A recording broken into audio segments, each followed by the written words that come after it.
C'est un honneur pour nous donc d'être là avec le ministre, Monsieur le ministre de la Santé, qui a accepté de parrainer cette cérémonie, étant donné l'importance que cela représente pour son département. Monsieur le ministre de la Santé et de l'Action sociale, Monsieur le représentant du ministre de l'Enseignement supérieur, de la Recherche et de l'Innovation, professeur Dahaba, directeur de l'Enseignement supérieur public, Monsieur le professeur Didier Jourdan, titulaire de la chaire UNESCO, centre collaborateur OMS, éducation santé, Monsieur ou Madame les représentants de l'UNESCO, de l'OMS, de l'UNICEF, Messieurs les directeurs de l'UCAT, en l'occurrence professeur Fallou Samb, le directeur de l'ESP, qui est un partenaire, Madame la représentante de la chaire UNESCO à l'UCAT, Madame Fatou Diagne, chers partenaires, que je citerai tout à l'heure, Mesdames et Messieurs les enseignants de l'INSET, chers invités, chers étudiants, Mesdames et Messieurs. La cérémonie qui nous réunit marque deux événements majeurs. Le lancement du second mandat des activités de la chaire UNESCO et centre collaborateur OMS, éducation et santé à l'INSET, mais également la cérémonie de graduation de la première promotion de la licence EPROS. Cette licence est le fruit d'expériences tissées entre l'université Cheikh Anta Diop, la division du contrôle médical scolaire avec Dr Dia, que je salue au passage, du ministère de l'Éducation nationale, l'université Clermont-Auvergne et en son sein la chaire UNESCO et le centre collaborateur OMS éducation à santé. Ce programme a été lancé en mai 2022 et en est à sa deuxième promotion. La pertinence de ce programme trouve son explication dans les enjeux actuels et futurs de promotion de la santé et d'éducation pour la santé au Sénégal et plus largement en Afrique de l'Ouest. Il s'avère nécessaire de développer un vaste programme de développement des capacités des acteurs locaux. Ce besoin est d'autant plus crucial dans les régions rurales où des ressources humaines manquent considérablement, notamment pour l'administration et la gestion des services dédiés à la petite enfance et à la santé scolaire. Cette licence, de par son orientation et les compétences qu'elle installe chez l'apprenant, offre la possibilité aux acteurs de la santé de se former, de se qualifier, développer leur pouvoir d'agir sur des questions de santé et répondre aux besoins locaux des professionnels, des populations, des institutions ou des employeurs. Cette licence bénéficie du soutien, comme je l'avais dit, de la chaire UNESCO depuis sa conception et se poursuit dans la mise en œuvre de la formation par la mise à disposition d'une expertise internationale de façon gracieuse. Je précise par là que la chaire UNESCO prend en charge les intervenants au niveau international et de façon désintéressée, de façon gracieuse. C'est le lieu vraiment de les remercier pour cet accompagnement. C'est donc pour nous l'occasion de témoigner notre gratitude au professeur Jourdan et à ses collaborateurs pour leur appui plus que décisif. Monsieur le ministre de la Santé et de l'Action sociale, nous adressons nos sincères remerciements pour avoir accepté de parrainer cette cérémonie. Votre vive compréhension des enjeux et votre vision holistique de la problématique de la santé en sont certainement pour quelque chose. Nous profitons de l'occasion pour vous souhaiter plein succès dans votre mission. Nos remerciements s'adressent aussi à Monsieur le recteur pour son accompagnement et son soutien, matérialisé par la signature d'une convention dans un premier temps et d'un avenant par la suite. La convention signée entre la chaire UNESCO et l'UCAD a été l'œuvre du recteur Ahmed Alimbaï, absent. Et il a signé également la convention qui a permis de mettre en œuvre cette licence. Nous le remercions particulièrement. Allégresse et fierté, mais aussi évidemment reconnaissance. Reconnaissance au directeur Kébé, à Madame Diagne, à l'ensemble de l'équipe de l'ENSET et du département, mais aussi, et je vous invite à tourner la tête vers l'écran, où sont présents, j'irai un grand nombre des enseignants, le côté international, ici présent, Madame Fauché, Madame Ivasenko, Madame Telou, à la fois enseignante et directrice des études, Monsieur Monsieur Gaudiard, Monsieur Diop, qui même s'il est un Dakarois, se trouve aujourd'hui à Clermont, et c'est pour ça qu'il n'est pas là. Remercier toute cette équipe de son engagement au quotidien. Remercier également tous ceux qui nous ont soutenus. Vous avez mentionné le recteur de l'université qui a joué un rôle pivot dans la naissance de cette formation, mais aussi tous les partenaires, et je ne vais pas les reprendre parce que vous l'avez très bien fait, tu l'as très bien fait mon cher Abdoulaye. Alors, je voudrais simplement essayer à partir de quelques mots tracer ce que peut être la suite du cheminement de nos jeunes diplômés. Vous verrez, il y a 8 mots. Le premier mot, c'est évidemment service. Lorsqu'on obtient un diplôme, ce n'est pas simplement un moment de grande satisfaction pour soi, c'est au contraire avoir reçu un don extraordinaire de ses aînés, qui est la transmission de savoir, de compétences, et bien évidemment qu'en échange de ce don reçu, tous ici dans cette salle, nous attendons votre engagement et le service que vous pourrez rendre à ce pays, à cette région, en matière de promotion de la santé, d'éducation à la santé. Alors, qu'avez-vous donc reçu? Qu'ont reçu nos étudiants? Eh bien, il faut que vous sachiez qu'un travail très important a été conduit, notamment, encore une fois, autour de Madame Diagne et de son équipe, mais aussi de l'équipe de tout le département, autour des compétences à maîtriser pour être en capacité justement de servir le pays dans le domaine de l'éducation et de la santé publique, et plus spécifiquement en matière de promotion et d'éducation à la santé.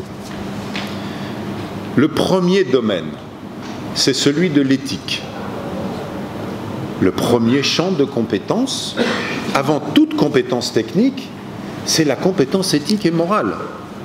Nous nous occupons de populations, de femmes, d'hommes, d'enfants, d'organisations qui doivent être respectés, compris dans leurs caractéristiques, dans leur vision, dans leur philosophie, dans leur culture, et donc positionner l'action, qui est essentiellement une action publique, mais aussi privée, en matière de promotion de la santé, en référence à ce cadre-là.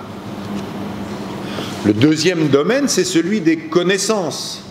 Et là, je suis extrêmement heureux de la richesse, je dirais, de ce qui a été proposé, à la fois par les enseignants ici de l'école et de l'UCAD en général et de l'IPDSR, et aussi autour des équipes de la chaire qui sont présentes sur tous les continents, puisque vous savez qu'il y a eu des enseignants tant du côté du continent nord-américain que d'Europe que d'Asie.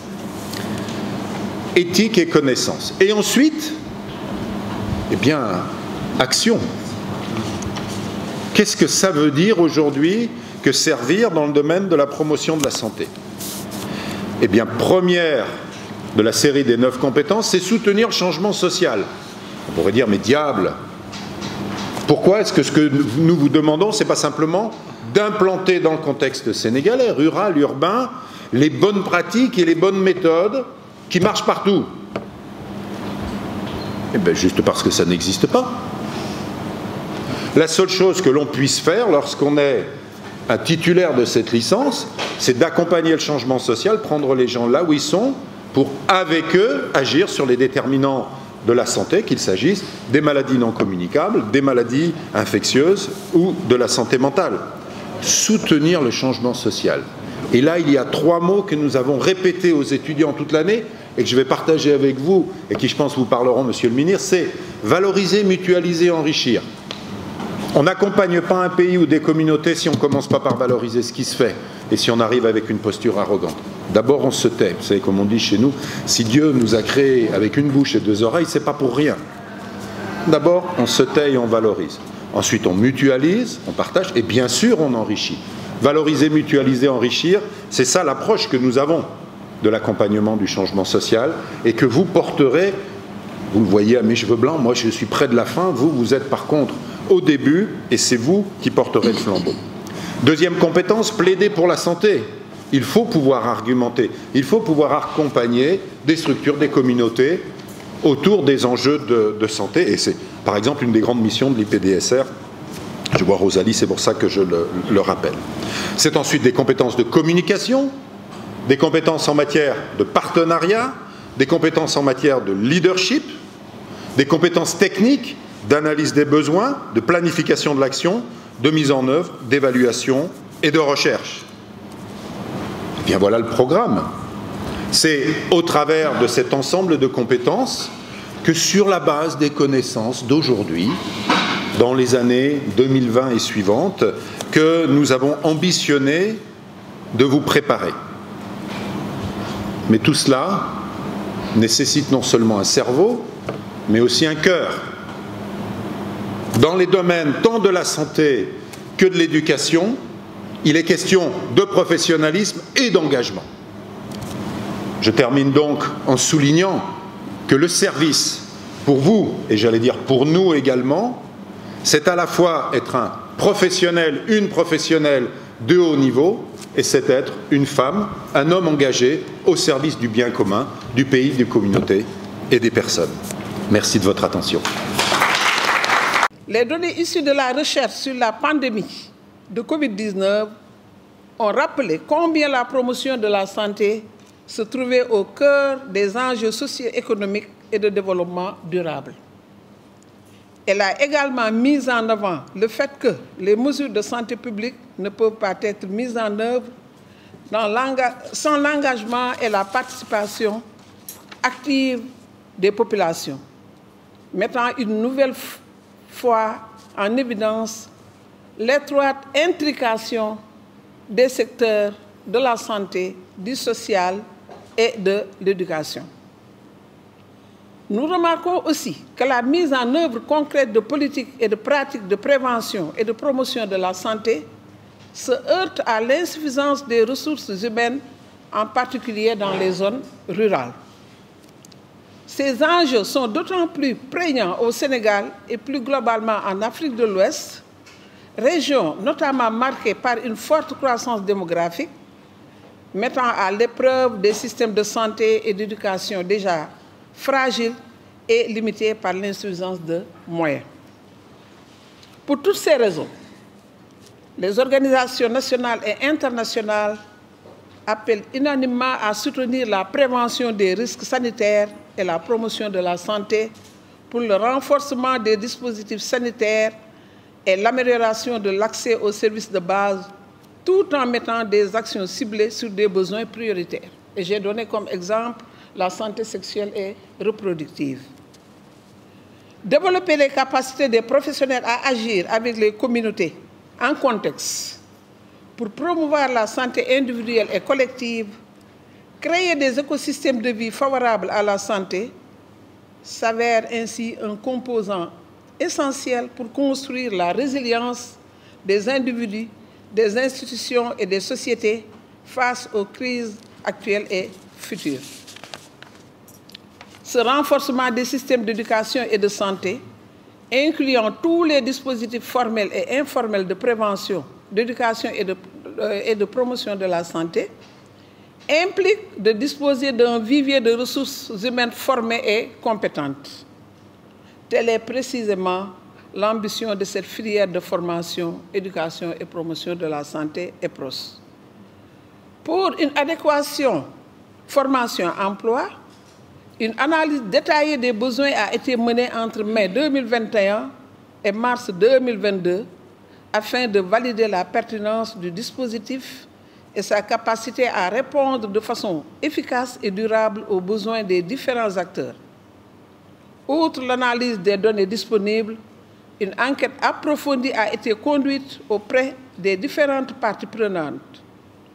Le constat des professionnels de terrain, des représentants communautaires ou des institutions locales ou nationales est unanime et confirme le manque important en professionnels formés et compétents dans l'ensemble des secteurs de la prévention et de la promotion de la santé. Grâce à la mobilisation coordonnée de l'ensemble des partenaires et le soutien des bureaux locaux des agences des Nations Unies, ce projet a entré dans sa phase finale de préparation. Un séminaire de finalisation du dispositif de formation s'est tenu le 15 et le 16 décembre 2021 à Dakar avec l'ensemble des responsables de formation et des partenaires locaux. L'objectif donc de ce séminaire était d'ouvrir la formation en 2022. Le développement des capacités des acteurs et des professionnels est donc un enjeu central en promotion de la santé et se trouve au cours des missions de la chaire UNESCO Éducation et Santé. C'est pour cette raison que la chaire travaille depuis plusieurs années avec l'École normale supérieure d'enseignement technique et professionnel N7 au développement de cette licence en éducation et promotion de la santé.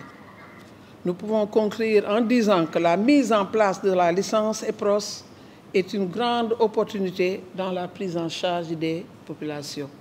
Je ne saurais terminer sans remercier M. le recteur de l'université quand même. Il a beaucoup fait pour la mise en œuvre de cette licence.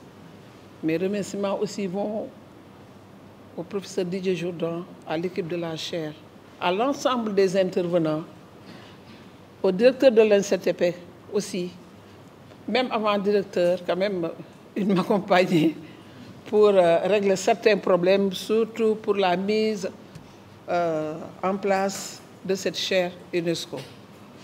Donc, je remercie tout le monde. Monsieur le ministre, merci beaucoup. Monsieur le directeur, le représentant du directeur, nous vous remercions vraiment pour l'intérêt porté à cette licence. Je vous remercie. Permettez-moi de profiter de l'opportunité qui m'est offerte pour remercier et féliciter l'Université de Dakar qui a eu quand même à mettre en place cette formation en éducation à la santé, éducation et promotion à la santé, et profiter pour vous délivrer les messages de félicitations du président de la République et du Premier ministre et de l'ensemble du gouvernement.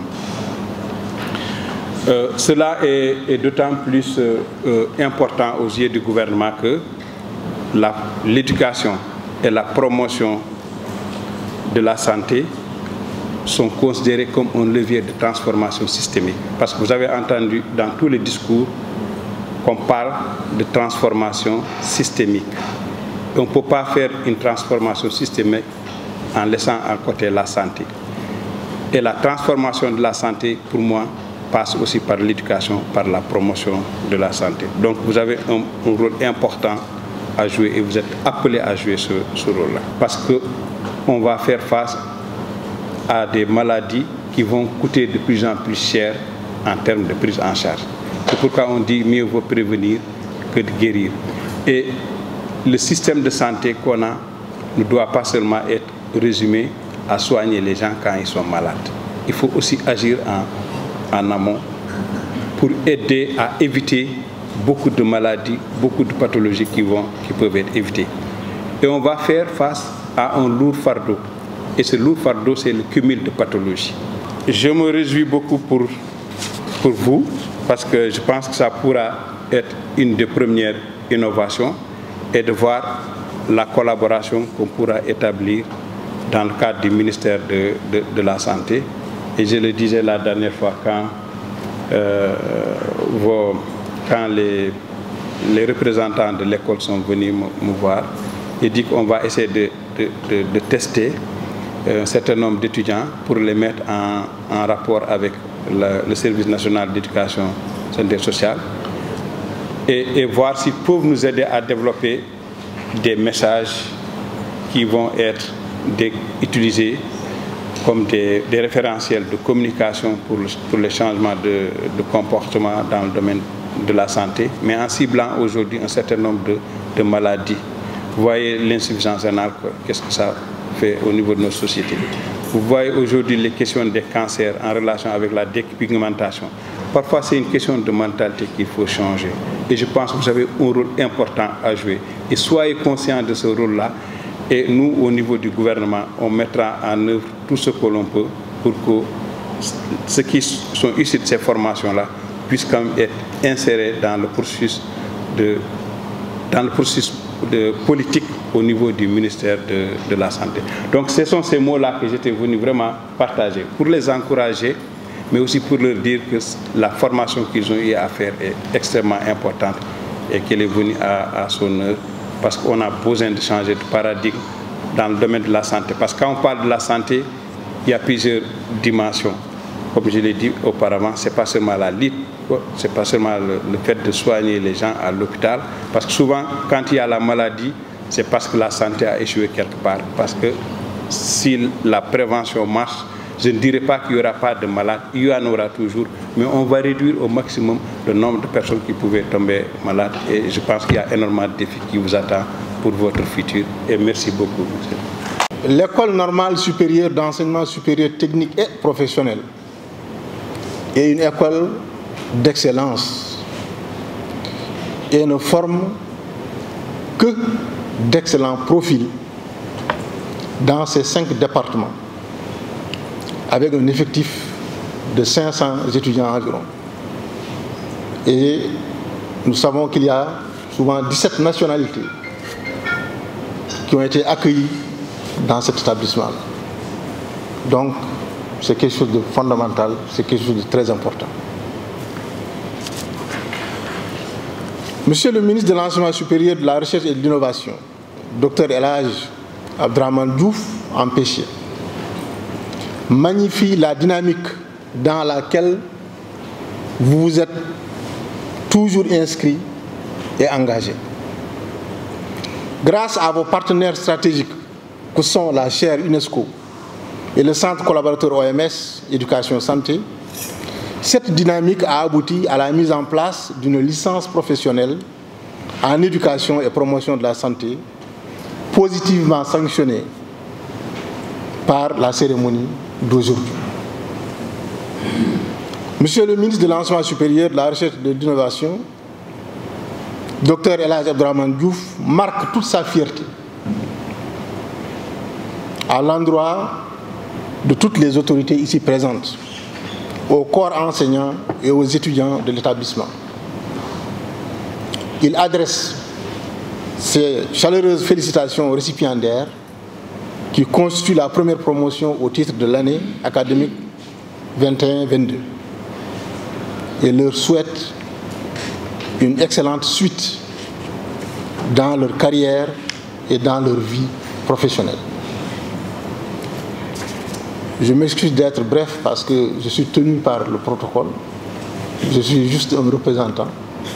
Donc vous voyez, les discours sont différents. Il y a les techniciens,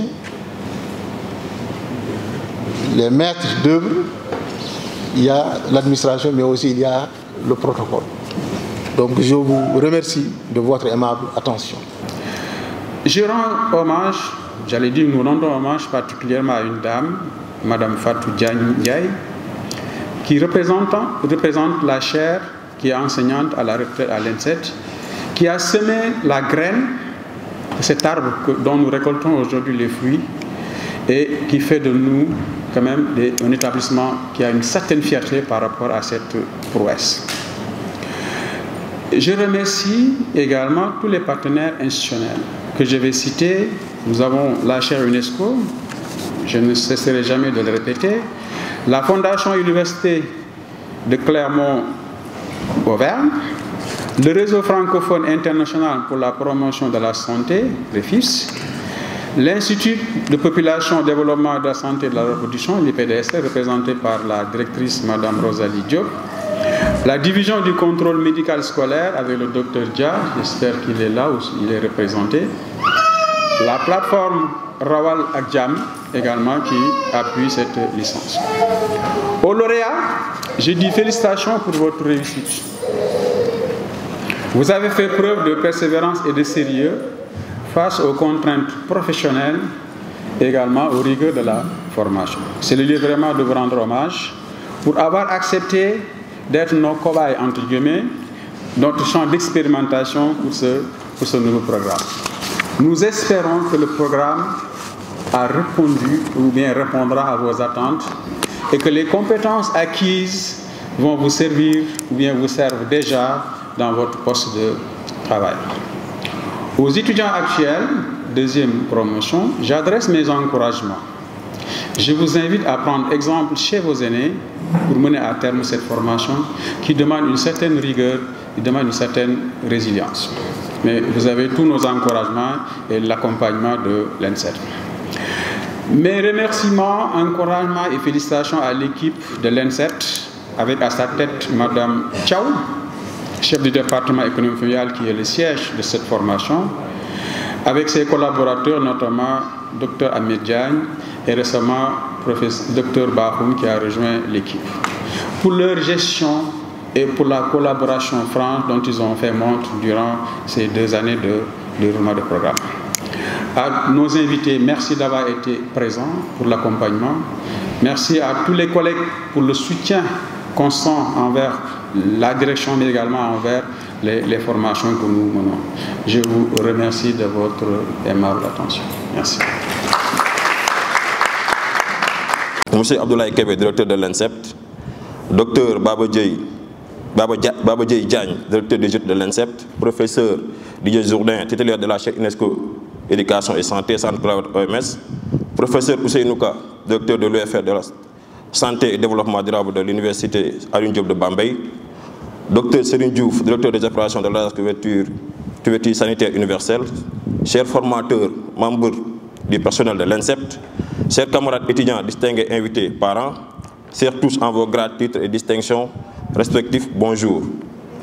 C'est avec une immense joie et une grande fierté que je prends la parole au nom des étudiants de la promotion 2021-2022 de la licence en éducation et promotion de la santé.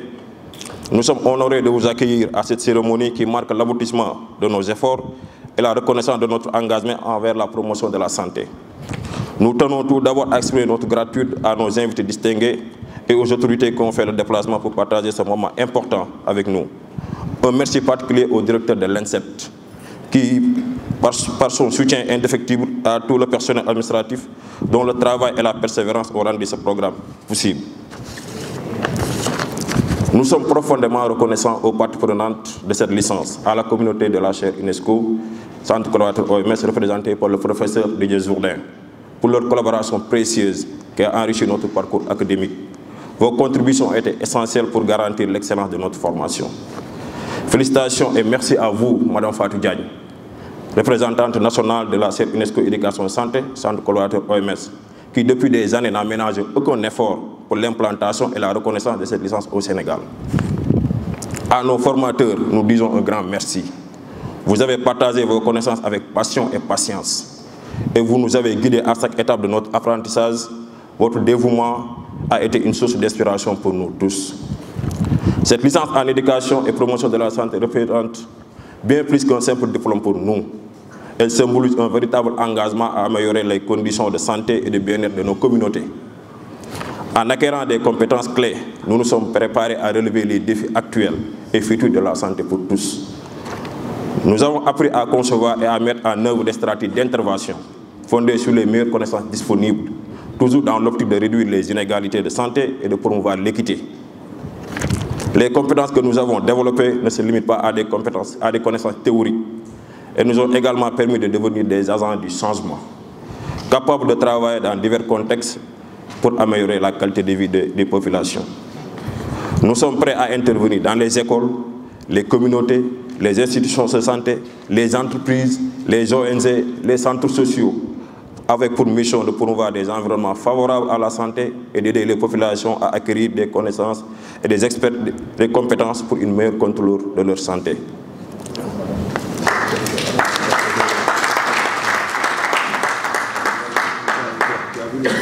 Après avoir relevé les défis de la formation transformative, nous faisons face à un nouveau challenge. Améliorer la santé des populations en Afrique.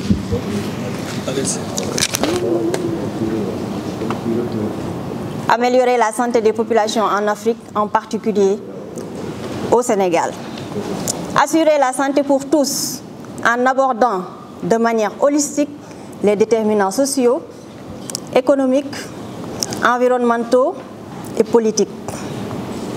En donnant aux individus et à la collectivité des moyens d'agir positivement sur les facteurs favorables de la santé. Voilà notre serment. Comme le disait le professeur Didier Jourdain, la santé ne peut se penser indépendamment de tout ce qui fait l'existence humaine dans ses rapports à soi, aux autres et à l'environnement.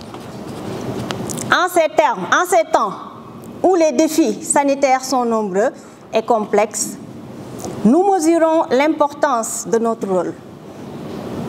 La pandémie de Covid-19 nous a rappelé à quel point la santé est essentielle au développement économique et social de nos communautés.